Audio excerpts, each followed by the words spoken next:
रुख करते हैं अपनी दूसरी अहम खबर का। पिछले कुछ दिनों में यह देखा गया है कि ट्विटर को अपने कई फैसलों के कारण विरोध का सामना करना पड़ा है। पहले ब्लू टिक के लिए भुगतान का फैसला और फिर दुनिया भर में कर्मचारियों की छटनी। साफ देखें तो इन दिनों मस्क के राज में ट्विटर में बहुत कुछ अच्छा नहीं चल रहा है और जिसका फायदा अब देसी ऐप कू को मिलने लगा है। बीते कुछ दिनों में कू ऐप के यूजर्स में भारी संख्या में इजाफा देखने को मिला है और ये संख्या अब 5 करोड़ के आंकड़े को पार करने जा रही है। इस मौके को बुलाने के लिए कू ऐप भी अपने यूजर्स को ट्विटर के ब्लू टिक की तरह ही येलो टिक ऑफर कर रहा है। तो क्या मस्क की मनमानी के बाद ये मौका है देसी ऐप्स के सामने चौका लगाने का? और इस मौके को बुलाने के लिए किस तरह से देसी कंपनियां तैयारियां कर रही हैं, इन सभी मुद्दों पर चर्चा के लिए हमारे साथ इस वक्त मौजूद हैं social media expert Anoop Mishra ji. लेकिन सबसे पहले इस खबर पर ज्यादा जानकारी दे रही हैं हमारी सहयोगी रक्षा बिहानी। रक्षा, बताएं किस तरह से हर दिन एक नया फैसला सामने आ रहा है, आज क्या कुछ हुआ?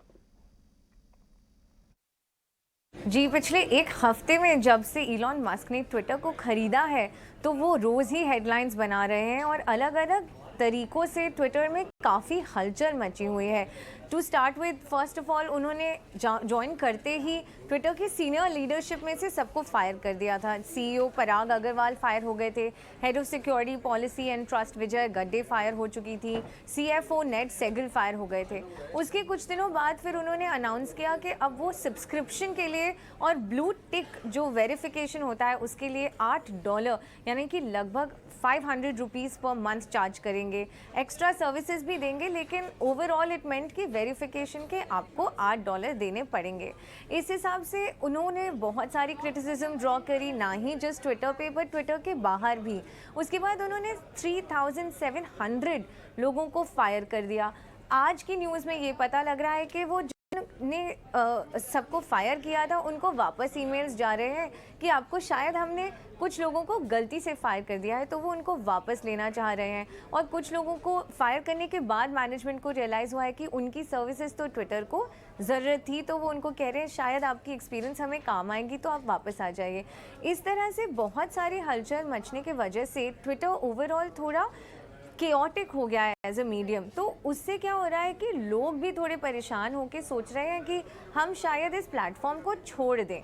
और इसके वजह से क्या हो रहा है, जो ऑल्टरनेटिव्स हैं ऑनलाइन सोशल मीडिया प्लेटफॉर्म्स, उनको काफ़ी फ़ायदा हो रहा है। तो ऑल्टरनेटिव्स जैसे कि रेडिट, टम्बलर, मास्टरडॉन और हमारे इंडिया का कू, उन्होंने रिपोर्ट भी करा है कि उन्होंने पिछले कुछ दिनों में काफ़ी इंक्रीजेस देखी हैं। जैसे कि मास्टरडॉन ने बोला, which is an ad free social networking website, उन्होंने कहा कि अब उनके 6,55,000 यूज़र्स हैं इन टोटल, जिसमें से पिछले कुछ हफ्तों में ही उन्होंने 2,30,000 न्यू यूज़र्स गेन किए हैं। सिमिलरली कू ने भी ये कहा है, पिछले हफ्ते उन्होंने अनाउंस किया था कि they have crossed the 50 million downloads mark, तो और वो 10 लैंग्वेज में भी अवेलेबल है। तो इंडिया के लिए वो और भी बेनिफिशियल है क्योंकि वो हर भाषा में कम्युनिकेट कर सकते हैं। और कू ने ये भी अनाउंस किया है कि उनका जो वेरिफिकेशन है, which is not a blue tick but a yellow tick, वो फ्री में देने वाले हैं। तो काफ़ी यूज़र्स जो हैं वो ट्विटर के इस मैडनेस को देखते हुए काफ़ी बाकी के प्लेटफॉर्म्स में शायद शिफ्ट करने की कोशिश कर रहे हैं। बहुत बहुत शुक्रिया करेंगे रक्षा आपका इस अहम जानकारी के लिए। और हमारे साथ मौजूद है बहुत ही खास मेहमान, social media expert Anoop Mishra ji, जिनसे हम समझते हैं कि ये सब कुछ जो हो रहा है वो क्या वाकई देसी ऐप्स के लिए एक बड़ा मौका है। अनूप जी, बहुत बहुत स्वागत है आपका। हर दिन मेरे ख्याल से आप भी उठते होंगे तो इसी खबर के साथ उठते होंगे कि आज मस्क ने क्या नई गुगली फेंक दी। मानते हैं कि मस्क को ट्विटर को फन प्लेटफॉर्म बनाना है और उसकी जल्दबाजी भी उनमें दिख रही है, लेकिन ऐसा नहीं लगता कि एक सोशल मीडिया प्लेटफॉर्म की इतनी बड़ी हस्ती जो पूरी कंट्रोल उनके पास है, वहां पर उनका हर दिन एक फन के चक्कर में नॉन सीरियस अप्रोच नजर आ रहा है? तो क्या ये अप्रोच वाकई, जो हमने आंकड़े भी बताए कि देसी ऐप जैसे कू की हम खास बात कर लें, उनके लिए एक मौका बनता जा रहा है? डेफिनेटली जब भी कहीं क्राइसिस होता है या मर्जर्स होते हैं, एक्विजिशंस होते हैं, ये बहुत बेसिक फिनोमिना है वर्ल्ड वाइड कि उस ड्यूरेशन में कुछ ना कुछ इनपुट एंड आउटपुट्स, कुछ बेनिफिट्स, कुछ लॉसेस हर कंपनी को होता है। जैसे जब फेसबुक ने व्हाट्सएप का मर्जर किया तो उस टाइम बहुत सारे लोगों को टेलीग्राम का बेनिफिट मिला। इनफैक्ट जब टेलीग्राम पे, व्हाट्सएप पे जब कुछ पॉलिसीज को लेकर के, इंक्रिप्शन पॉलिसीज को लेकर के इश्यूज क्रिएट किए गए, तो उस वक्त भी टेलीग्राम को फायदा मिला। बट इन लॉन्गर प्रोस्पेक्ट अभी ये कहना ठीक नहीं है कि कोई कौन उसको विन करेगा, कौन उस पर आगे जाएगा। हाँ, as for the Elon Musk, उनको थोड़ा सीरियस होना पड़ेगा, बिकॉज उनकी एक छवि है और ट्विटर की भी एक बहुत सीरियस छवि है दुनिया भर में। प्रॉम्प्ट कम्युनिकेशन के टूल के तौर पे, अगर माइक्रो ब्लॉगिंग साइट के तौर पे अगर किसी टूल को देखा जाता है तो वो ट्विटर है। और ट्विटर पे इस तरह के अगर नॉन सीरियस कंटेंट्स फ्लोट होते रहेंगे, वो भी एक फाउंडर के द्वारा, तो डेफिनेटली इसका एक बड़ा इम्पैक्ट निकल करके आएगा और सीरियस लोग उसको छोड़ देंगे। बिल्कुल बिल्कुल। अनूप जी, एक चीज़ मैं समझना चाहूँगा, और आप तो बहुत सारे लोगों से कम्युनिकेट करते होंगे, ये जो फैसले हुए हैं कि छटनी तो एक ऐसी चीज़ होती है जिसको बहुत नेगेटिव लिया जाता है, और इसके अलावा हम देख रहे हैं कि हर दिन एक नया फैसला, पैरोडी अकाउंट बैन करने की बात आ रही है, उसके अलावा ब्लू टिक के लिए जिस तरह से फीस वाला उसकी डिबेट तो चल ही रही है। जितने बदलाव एलन मस्क तेजी से कर रहे हैं और उसको लेकर एक रिजिड रवैया उनका नजर आ रहा है, आप मानते हैं कि जिसे कारोबार करना है, जिसे अपना यूजर बेस बनाना है, उसके लिए ये सारी चीज़ें कहीं ना कहीं बहुत माकूल नहीं है, ये फेवर में नहीं जा सकती किसी भी बिजनेस को, और जहां पर भारत जैसा बाजार हो, जिसके लिए एक लिबरल अप्रोच जो विदेशी प्लेयर्स होते हैं उनकी हमेशा से रही है। क्राइसिस में भी हम देखते हैं कि विदेशी प्लेयर्स हमेशा भारत को एक मार्केट के तौर पर देखते हैं, वहां एक लिबरल अप्रोच नजर आता है, वो नजर नहीं आ रहा। देखिए, इसको दो प्रोस्पेक्टिव से देखा जा सकता है, half glass full and half glass empty. अगर हम वेरीफाइड यूजर्स की बात करें इन ट्विटर प्लेटफॉर्म्स, तो हार्डली अराउंड 4 लाख के आसपास जो है वर्ल्ड वाइड उनके वेरीफाइड यूजर्स हैं, और इसमें मैक्सिमम जो मेजोरिटी है वो इंडिया से और बाकी कंट्रीज से थोड़ा कम, यूके वगैरह से ज्यादा आ रही है। मतलब इंडिया के बाद यूके, ऑस्ट्रेलिया वगैरह में ज्यादा है, यूएस में ज्यादा है, लेकिन सबसे मेजर वेरिफिकेशन जो है वो इंडिया में हुए। लेकिन जो ले ऑफ्स हुए इंडिया से, उसके पीछे बहुत सारे रीजंस हो सकते हैं, क्योंकि बहुत सारी ट्रांसपेरेंसी इश्यूज भी थी। जो ट्विटर के इन हाउस एम्प्लॉयज जो थे, वो कहीं ना कहीं इन्फ्लुएंस होकर के काम कर रहे थे कुछ एजेंसीज के थ्रू, तो ये जानकारी भी ट्विटर को थी। और एलन मास्क को जब वो उन्होंने ऑन बोर्ड किया अपने आप को, तो डेफिनेटली उनको एक्शन लेना ही था। तो उन्होंने उस पर स्ट्रिक्टली एक एक्शन लिया कि इसको एक ऐसी व्यवस्था ना बनाई जाए, या जिन्होंने बनाई है थ्रू फेवर्स, जिन्होंने फेवरिज्म को वहां पे काफी प्रमोट किया है, तो उन एम्प्लॉयज को निकालना उनकी एक स्ट्रेटजी का पार्ट था। उन्होंने बस उसको ये नहीं शॉर्टलिस्ट किया कि कौन सही है कौन गलत है, उन्होंने डायरेक्टली एक रेंडम थॉट प्रोसेस से उन्होंने सभी को ले ऑफ किया।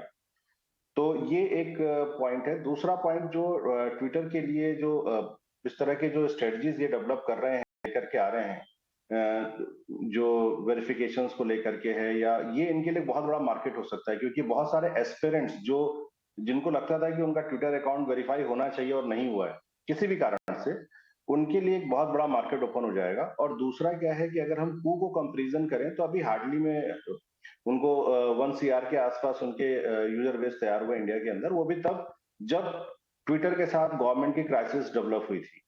तो अभी बहुत सारे पैरामीटर्स ऐसे हैं जिसपे हमें चेक करना होगा कि कू की लायबिलिटी क्या है, और ट्विटर के साथ आने वाली सरकार किस तरीके से, या अभी जब वो इनका एस्टेब्लिशमेंट होगा इंडिया के अंदर, तो किस तरीके से उसको मेजर करते हैं।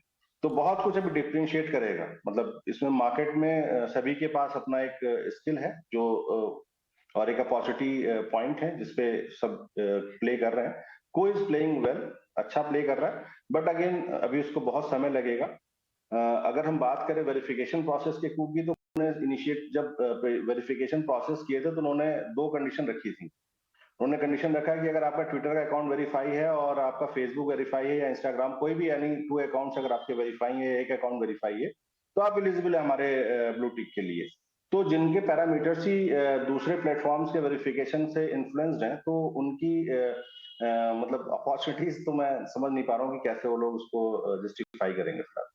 ठीक है, लेकिन एक चीज़ और समझना चाहेंगे, अगर हम इन देसी ऐप्स के लिए मौका देखें, तो आप क्या मानते हैं कि किन मामलों में एक एडवांटेज है कू और इस तरह के ऐप्स के पास, और किन मामलों में वो ट्विटर से बहुत पीछे हैं। ट्विटर की पूरी जो एल्गोरिथम है या ट्विटर का जो जिस तरह से काम करने का ढंग है, जिस तरह का प्लेटफॉर्म है, उस मामले में कि अगर देखे जाए तो किस मामलों में कमी नजर आती है और किस मामलों में आगे नजर आते हैं।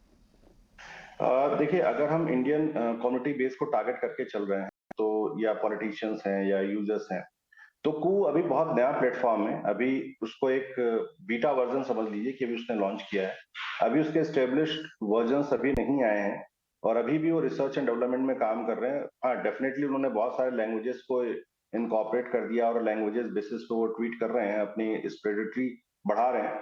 लेकिन मुझे लगता है कि एज ए ग्लोबल प्लेयर अगर हम कंसीडर करें, क्योंकि कोई भी प्लेटफॉर्म, कोई भी जैसे यूट्यूब है या फेसबुक है या इंस्टाग्राम है, कोई भी एक रीजनल स्पेसिफिक डोमिनेंस में रहना नहीं पसंद करता है। तो उसको चाहता है कि उसके ट्वीट्स और रिट्वीट्स, उसके लाइक्स, उसके पेजेस पे जो भी फॉलोवर्स हैं वो वर्ल्ड वाइड हों। तो अगर लोकल डोमिनेंस के तौर पे देखा जाए तो डेफिनेटली टू एक अल्टरनेटिव हो सकता है गवर्नमेंट्स के लिए, लोकल पुलिसिंग के लिए, लॉ एंड ऑर्डर के लिए, न्यूज ब्रॉडकास्टिंग के लिए। बट अगर हम ग्लोबल प्लेटफॉर्म की बात करें तो definitely Twitter is way ahead, जिसमें अभी कू को बहुत मेहनत करनी पड़ेगी। अगर मैं इस बात को अपने अगर छोटे से एक इंसिडेंट के साथ शेयर करूं कि अगर आपने देखा हो व्हाट्सएप के साथ स्वामी रामदेव जी ने भी, अपने पतंजलि ने भी एक स्वदेशी व्हाट्सएप ऐप लॉन्च करने की कोशिश की थी। 3-4 साल हो गए उसको। उसका नाम था किम्भो। मेरे ख्याल से बहुत सारे यूजर्स को पता भी नहीं होगा वो कब लॉन्च हुआ, और उसके बीच में फिर एक जर्मन हैकर ने प्लानिंग की आवश्यकता होती है और इस प्लानिंग में इस बात का भी आपको ध्यान रखना होता है कि ट्विटर हो, फेसबुक हो, ये जो सारी कंपनियां हैं एक तगड़ी रिसर्च और बाकी चीज़ों के साथ है। केवल क्राइसिस को मौका नहीं माना जा सकता। और इस पूरी चर्चा को बगैर ये ट्विटर के वेरीफाइड ब्लू टिक के बदले पैसे वाली चर्चा के बगैर हम समअप नहीं कर सकते। इसमें एक पहलू मैं जोड़ना चाहूँगा कि आपको लगता है कि मस्क ने बड़ा स्मार्टली ये मूव अपनाया, क्योंकि अगर हम केवल भारत या एशिया की बात करें और स्पेशली भारत की बात करें तो एक इवेंट्स की पूरी एक सीरीज आपको नज़र आएगी। हम देख रहे हैं कि आने वाले वक्त में चुनाव हैं, कई राज्यों में चुनाव हैं और पूरी तरह से मस्क को कहीं ना कहीं ये मालूम है, या उनकी जो भी टीम एशिया को पे रिसर्च करती होगी उनको मालूम है कि ये वक्त पे कोई भी अपना जो बेस है या जो उसका एक कैसे वैलिडेशन इस ब्लू टिक की वजह से है, वो उसको खोना नहीं चाहेगा। तो एक मौका हो सकता है उनके लिए भी। डेफिनेटली बहुत अच्छा क्वेश्चन है ये। और ये मतलब एस्पिरेंट्स और जो एग्जिस्टिंग यूजर्स हैं, मुझे नहीं लगता कि कोई भी सेलिब्रिटी जिसके 3-4 लाख फॉलोवर ट्विटर पे हैं, 10 लाख फॉलोवर ट्विटर पे हैं, या 50,000 भी 1 लाख भी है, अगर वो वेरीफाइड ब्लू टिक है तो वो $8 के लिए तो अपना अकाउंट नहीं छोड़ने वाला है। दूसरा, वो कहीं भी स्विच नहीं कर रहे हैं। हो सकता है वो अकाउंट क्रिएट कर ले किसी और अल्टरनेटिव प्लेटफॉर्म्स पे, लेकिन वो ट्विटर को तो नहीं छोड़ेगा, जो मेरा मानना है। और दूसरा कि जो ट्विटर की जो एग्जिस्टेंस है वो इंडिया के अंदर बड़ी स्ट्रांग है, और वो स्ट्रांग इसलिए है क्योंकि through out the bureaucracies, through out the journalism, through out the governments and politicians, जो अभी जैसे ट्रम्प के अगर आप ट्रम्प कह रहा हूं, अगर आप जो बाइडेन के अकाउंट को देखेंगे तो उसमें उन्होंने एक नया एक्सपेरिमेंट किया है जिसपे वो नीचे लेकर के US of government officials account करके उन्होंने एक नीचे एक और बैच स्टार्ट किया है जिसमें एक स्टेटमेंट लेकर के आ रहा है। तो ये स्टेटमेंट भी अभी गवर्नमेंट को यहाँ पे ऑफर किया जाएगा, तमाम जो अधिकारी हैं, लोग हैं, उनके लिए भी इंडिया में लेकर आएंगे। तो मुझे नहीं लगता कि जो इससे बहुत बड़ा कुछ अंतर आने वाला है। हाँ, बट लेकिन पॉलिटिकल पार्टीज या पॉलिटिशियंस इसको कहीं नहीं छोड़ के जाने वाले हैं, सब यहीं रहेंगे और सब इंजॉय करेंगे और इसकी संख्या बढ़ जाएगी। हाँ, सीरियसनेस हो सकता है कि थोड़ा कम ज्यादा हो जाए। बिल्कुल बिल्कुल, बहुत बहुत शुक्रिया करेंगे अनूप जी इस चर्चा के लिए। और हर तरह से, हर पहलू से आपने बहुत बेहतर तरीके से समझाया कि आखिर ये जो हर दिन नए फैसले आ रहे हैं वो क्या वाकई देसी ऐप्स के लिए एक मौका है। मौका तो है, लेकिन इस मौके के लिए बड़ी मशक्कत करनी पड़ेगी इन देसी ऐप्स को। और हो सकता है कि छोटा सा शिफ्ट नज़र आए, लेकिन एक बहुत बड़ा बदलाव अगर हम देखें उसके लिए बहुत से अलग अलग एस्पेक्ट्स पर काम करना होगा। और अब